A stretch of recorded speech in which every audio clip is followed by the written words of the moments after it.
Welcome to part 12 of our Bowling for Soup Discography Tour, where we are going to jump in and talk about their 10th studio album, Drunk Dynasty. Now, before Drunk Dynasty was released in January of 2015, they actually released a greatest hits album called Songs That People Actually Liked, Volume 1. And what they did with this is they took previously released songs that the band had put out and they re recorded them and released those versions. Now, in addition to those songs, they also released one extra brand new song called 20 Years, That's a Lot of Beers. And we are actually going to talk about that song towards the end of the video. Let's jump back in history a little bit to just after the release of Lunch Drunk Love. After they released that record, they did some touring, but then they did something that a lot of people just really weren't anticipating. They did a farewell to the UK tour, which was a shock to a lot of people because traditionally, Bowling for Soup actually did really well in the UK. But after citing financial reasons, not to mention the distance the UK was from their home and that the toll that took on them and their family, it just wasn't a plausible option anymore. So for the time being, they were going to have to say farewell to the UK for tours. Drunk Dynasty and Songs That People Actually Liked, Volume 1, were both crowd-funded records and released almost 2 years apart. Not quite, but just about there. And because of the time span between those two albums, it actually prompted the band to create a video where Jarrett is calling all the band saying, hey, we're getting the band back together. And they're all confused, saying, I didn't realize we broke up. He's like, well, we didn't. Realistically, what it ended up being was an unannounced hiatus. So as fans, we didn't really hear too much from the band, but they were still going about doing their thing and they were still together. So they announced Drunk Dynasty, which initially was supposed to be an EP, but they had enough music to work with that they ended up making it a full length record. And when all was said and done, they released the album on October 14th of 2016. So let's go ahead and get into it.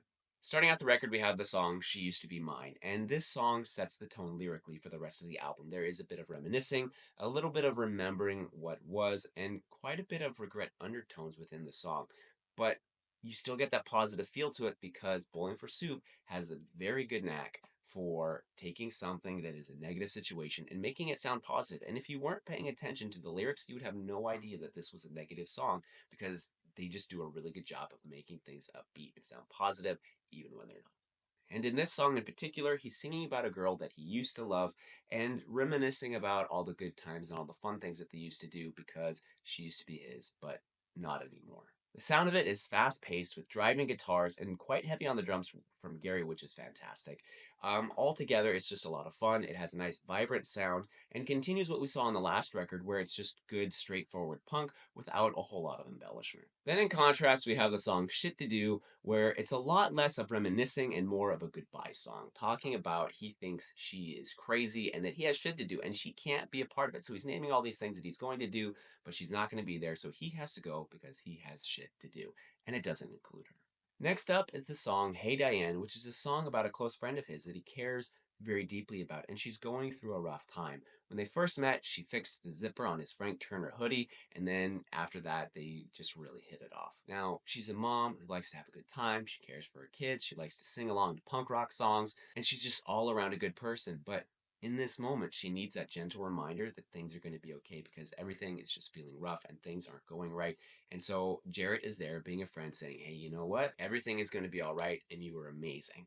And that's what this song is about. Now, in the next song, Go to Bed Mad, he's expressing all different types of thoughts of rage because he's just gone to bed angry. And in those moments when you're just angry, there's things that you would like to say, but you just don't. And so these are the things that he's thinking. These are his thoughts that he's expressing when he goes to bed mad. But by the end of the song, things turn around and he's singing about positive things because, in his words, in the morning they wake up and her boobs come out and he forgot why he was mad at all in the first place.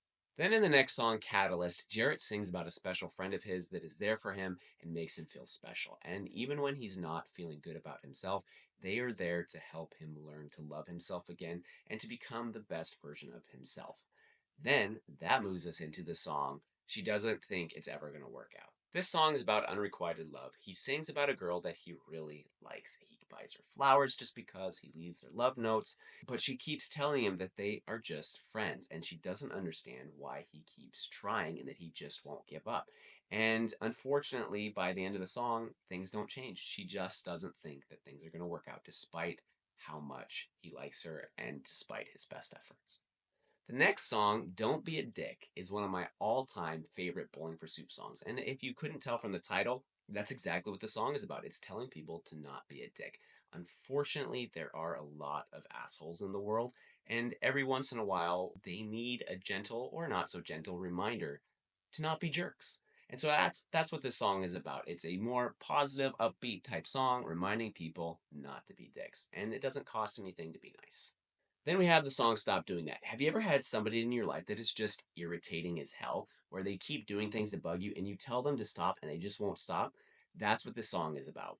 Jarrett is singing about a lady who is being unladylike, who is being unkind, who is just being rude and gross and vulgar. And he keeps telling her to stop doing that. And because the things that she's doing is irritating him, and she won't stop. And it's quite humorous, actually. And I think my favorite line in the song is when he says, "It's not nice to call me penis face." And I'm really curious if this actually comes from a true story and if he knew somebody that legitimately called him that, because that just really sounds like something that you just can't make up. The next song, Hey Jealousy, is a cover of a Gin Blossom song from their 1992 record, New Miserable Experience. And Bowling for Soup didn't really change up a whole lot other than giving it a Bowling for Soup flair. It is more upbeat, it's a little bit faster pace, and of course, Jarrett's vocals always elevate a song to a new level. Give both a listen. Let me know which one you like better. Throw it down in the comments, and I'd be curious to hear your thoughts. The second to last song on the record, featuring Kelly Ogden, As Happy Gets, is an absolutely devastating song. He's thinking back to his relationship and realizing all the things that he could have done different.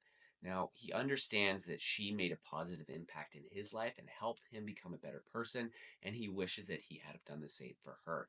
Now, towards the end of the song, he does start singing about when they were younger and everything was fresh. And it's at this point that Kelly Ogden's part comes in and she takes on the role of his past relationship. They're thinking back to a simpler time of watching bands and laying under the stars when she says, "If this is as happy gets, well, I'm fine with that." This moment was the pure, simple love before the mistakes happened, a time when nothing could get in the way. But sadly, we don't always make the right choices, and unfortunately, we sometimes end up hurting the other person. Now, aside from the regrets, he also hates that she's now in love with somebody else, and he doesn't want her to sleep with him. And it is an agonizing song to listen to because you can feel the pain that he is expressing, and you just sit there, and as you listen, you hurt alongside with him. The final song, Drinking Beer on a Sunday, feels more country than it does punk, but it's all around a fun, positive song. In the song, Jarrett's grandpa, when Jarrett is younger, teaches him how to face different adversities. And his solution, think about drinking beer on a Sunday. So throughout the song, Jarrett sings about different things that have gone wrong, and he remembers what his grandpa told him to think about drinking beer on a Sunday, all the way up to the point where he's alongside his grandpa in his deathbed and his grandpa is scared, and so he leans over and he says, "Just think about drinking beer on a Sunday," and they have that beautiful special moment. And I can speak from personal experience. A lot of times this can actually work. There was a period of time where every weekend I got super excited to where when I would get off work on Sunday, I would think about getting home and just kicking back and being able to have that beer and thinking about drinking beer on a Sunday. Give it a try and see what you think.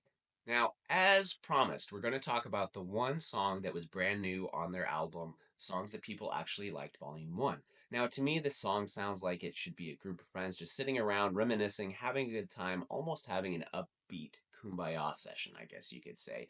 It's a lot of fun. You get a little bit of Bowling for Soup history in there, and ending the song, we get to hear the band's beer call. Overall, Drunk Dynasty is similar to Lunch Drunk Love in that it holds a bare bones punk approach without much embellishment other than the core instruments. Also, Lunch Drunk Love felt more like a divorce album with anger that seemed to be directed outwards, whereas Drunk Dynasty feels more like regret of realizing where he went wrong and expressing the pain over his mistakes. But Bowling for Soup did what Bowling for Soup does, taking negative situations, giving a positive sound to them, to help the situations feel better and throwing in some comedic content as well. It's an excellent album. You should definitely check it out and comment below your thoughts and let me know what you think. If you like this review, don't forget to like, comment, and subscribe. Please do all the things. It definitely helps the channel, and we would love to see you here each week. And if you're going to join us next week, we will be joining into Bowling for Soup's next studio album, Pop Drunk Snot Red. There's only a couple more weeks left of the Discography Tour. We hope to see you here each week. Have a good week, and thanks for joining us.